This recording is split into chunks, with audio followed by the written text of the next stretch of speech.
CTV's Joy Malbon joins us now from Washington. Joy, a lot of key moments here, many of which stood out even in the wake of this being released, his opening statement anyway, yesterday. What stood out to you?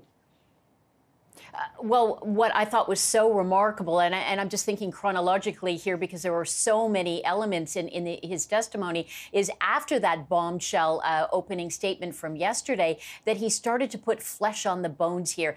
I mean, imagine calling a president a liar. He said that he felt that the president would lie to him, and that's why he felt compelled to start taking notes. That was absolutely incredible. The other thing is the Mike Flynn, that he took it as an order, that he felt his job was being threatened, that somehow there was this kind of quid pro quo. I'll let you keep your job, but drop this thing with Mike Flynn, and how concerned and disturbed he was. In fact, he shared it with other FBI agents and said that they were just as stunned.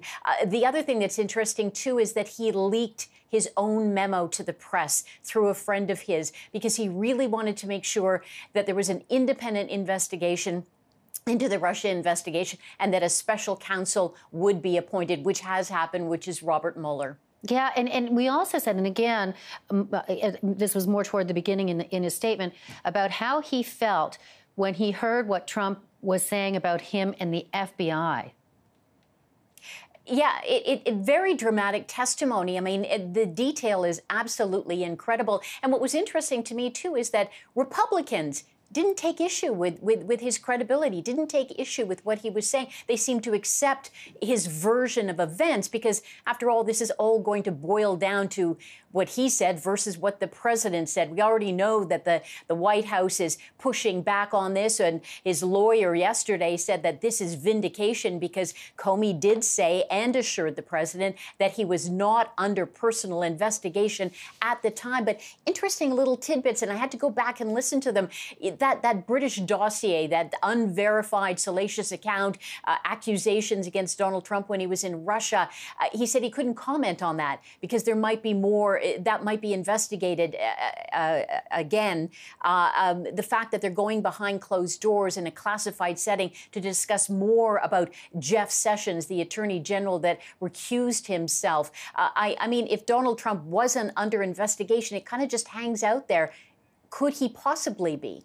Yeah, and in the meantime, we still haven't. I mean, Trump is speaking at the moment in Washington. Everybody was wondering if he's going to tweet. He didn't. At least he hasn't yet.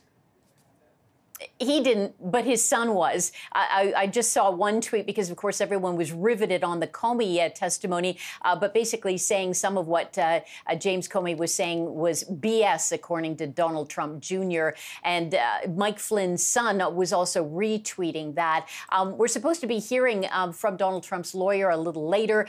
We know that White House Press Secretary Sarah Huckabee Sanders kind of rebuffed it, dismissed a lot of the information of saying, and again, going back to the fact, well, you know, Comey cleared the president. He said he wasn't under investigation. I mean, it's absolutely incredible that both parties, and two senators just came out, the head of the Senate Intelligence Agency, saying, look, let's not forget the fact that here James Comey is saying the Russians hacked the U.S. election. We know they did it. There is no fuzz, no doubt in this, and something is terribly wrong, and we need to do something about it. Yeah, some pretty stunning comments. Thank you, Joy, for this.